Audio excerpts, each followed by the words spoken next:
La Segunda Guerra Mundial es considerada por Winston Churchill como la simple continuación de la Primera Guerra Mundial desatada en 1914, siendo llamada por él como Guerra de los 30 años. Las causas de la Segunda Guerra Mundial fueron el Tratado de Versalles y la consecuente Gran Depresión económica que afectó a Europa en la década de los 20 y 30, y por otro lado, la obsesión de las burguesías europeas y norteamericanas para exterminar la revolución bolchevique que, iniciada en 1917, se consolidaba en la década de los 20 y 30, como un Estado soviético fuertemente industrializado y armado. La profunda depresión económica de 1929 y la crisis imperialista mundial fue resuelta políticamente con una violenta contrarrevolución burguesa, expresado en el fascismo italiano y el nazismo alemán. Ambos componentes político-ideológicos se impusieron sin mayor resistencia en toda Europa.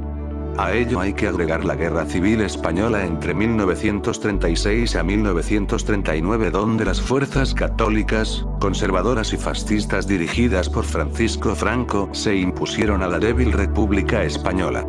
La victoria del fascismo en España dio el impulso necesario para que la Alemania de Hitler y la Italia de Mussolini atacaran e invadieran a toda Europa.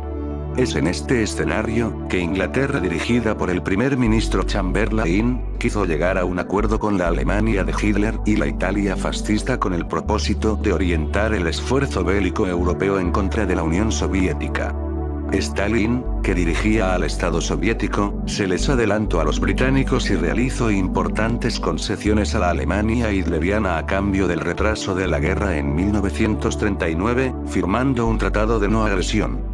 Este es el período que comprende los años 1939 a 1941, período que en Europa fue llamado Guerra Falsa, pues Alemania pudo conquistar casi toda Europa sin mayor resistencia, al punto que en la propia Francia, con el mariscal Pétain a la cabeza, se formó un gobierno títere sometido alegremente a la Alemania. Pero el colaboracionismo europeo hacia los nazifascistas tiene más antecedentes. Por ejemplo, en el Reino de Yugoslavia se estableció con mano de hierro el gobierno nacionalista fascista Ustaša dirigido por Ante Pavelić. En Ucrania, los nacionalistas fascistas liderados por Stepan Bandera. En Hungría, el Estado fue dirigido por el fascista Miklós Horthy. En Finlandia, el mariscal fascista Carl Gustaf apoyó a la Alemania nazi. Austria aprobó la anexión con Alemania.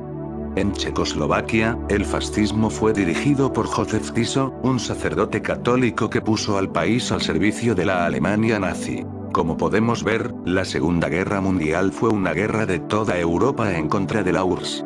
Según cálculos de hoy en día, el Ejército Rojo derrotó en el frente oriental a 676 divisiones, mientras que en el mismo tiempo las fuerzas anglo-norteamericanas solo destruyeron unas 176 divisiones nazifascistas. Inglaterra, por su parte, en un principio alentó esta guerra europea en contra de la URSS, pero luego de darse cuenta que Hitler jamás respetaría el poder imperial inglés, bajo el mando de Churchill tuvo que luchar en contra la Alemania nazi. Japón, dirigido por el emperador Hirohito y el primer ministro Tojo, había intentado invadir por el oriente a la URSS, pero el ejército rojo soviético derrotó a los japoneses en la batalla de Khalkhin Gol en 1939, obligando al imperio japonés a enfocar sus esfuerzos contra el imperio norteamericano en el Pacífico y su base de Pearl Harbor en 1941, ocasionando que Estados Unidos, dirigido por el presidente Roosevelt, entrase a la guerra en contra del eje. Cabe destacar que las batallas que significaron la derrota del fascismo europeo y del nazismo alemán, están la batalla de Moscú en 1941, la batalla de Stalingrado en 1942-43, la batalla de Kursk, la mayor batalla de tanques en toda la historia con la participación de 10.000 tanques alemanes y soviéticos además de una masa de 5.000 aviones, en 1943, y la batalla de Berlín en 1945. Cabe señalar, que los soviéticos pidieron reiteradamente a los británicos que abrieran el segundo frente el año 1942, sin embargo, los ingleses retrasaron la operación Overlord hasta junio de 1944, cuando se ejecutó el desembarco en Normandía, hecho que fortaleció la lucha de liberación que los comunistas y nacionalistas franceses dirigidos por Charles de Gaulle venían desarrollando contra la ocupación alemana. Por su parte, las fuerzas angloamericanas derrotaron a las fuerzas nazis y fascistas en el norte de África, desembarcando en Italia el año 1943. Es del todo relevante que la demarcación de las tareas entre los tres grandes, Churchill, Roosevelt y Stalin, en la Segunda Guerra Mundial quedó plasmada en las conferencias de Teherán, Yalta y Potsdam. En la conferencia de Teherán de noviembre de 1943, se detallaron las zonas de ocupación e influencia de cada cual y la repartición del imperio alemán. En Yalta, los tres grandes, se reunieron en 1945 y definieron el mapa político de Europa y el mundo y se estableció construir la ONU. En la conferencia de Potsdam, entre julio y agosto de 1945, se definió el denominado Plan de las 4D.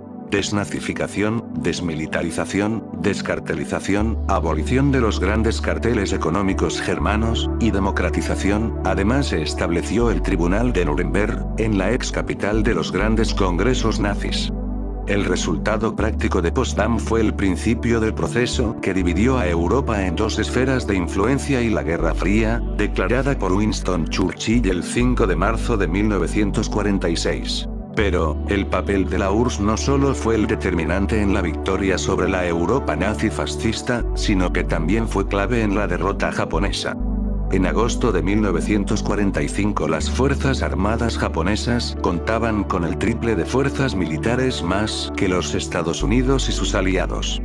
Si la URSS no hubiera entrado en la guerra, las principales fuerzas del ejército de japonés y sus armas bacteriológicas podían mantenerse en guerra contra Estados Unidos hasta 1947. La Segunda Guerra Mundial terminó en septiembre de 1945, con el ataque nuclear de Estados Unidos en contra de Japón. En realidad, las bombas atómicas de Hiroshima y Nagasaki no tenían una necesidad militar, sino más bien un claro mensaje de intimidación a la URSS, por lo que ésta desarrolló su propia bomba nuclear en 1948. Pero, el fin de la guerra supuso también la creación de un conflicto permanente. En 1948 Gran Bretaña y Estados Unidos permitieron y alentaron la ocupación del territorio de Palestina para albergar al nuevo Estado de Israel, produciendo consecutivas guerras árabes e israelíes que se extienden hasta hoy. Tras el fin de la Segunda Guerra Mundial, Estados Unidos se alzó como la mayor superpotencia económica y militar, solo contenido por el descomunal esfuerzo de reconstrucción impulsado por la URSS y el creciente poderío militar del Ejército Rojo.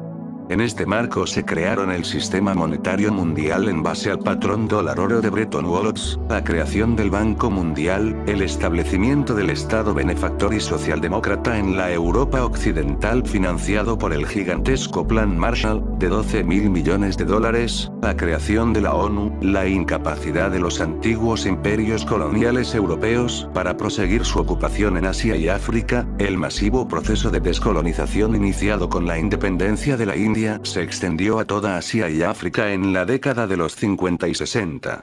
Pero además, el fin de la Segunda Guerra Mundial supuso un hecho clave para la actualidad. En China las fuerzas pro-occidentales y nacionalistas de Chiang Kai-shek eran derrotadas por las fuerzas del campesinado chino dirigido por el Partido Comunista que lideraba Mao Zedong, quien con el apoyo de la URSS y Stalin, lograron establecer la República Popular de China en 1949, hecho político sustantivo que originó la acelerada modernización de China y su encumbramiento como superpotencia económica en la actualidad.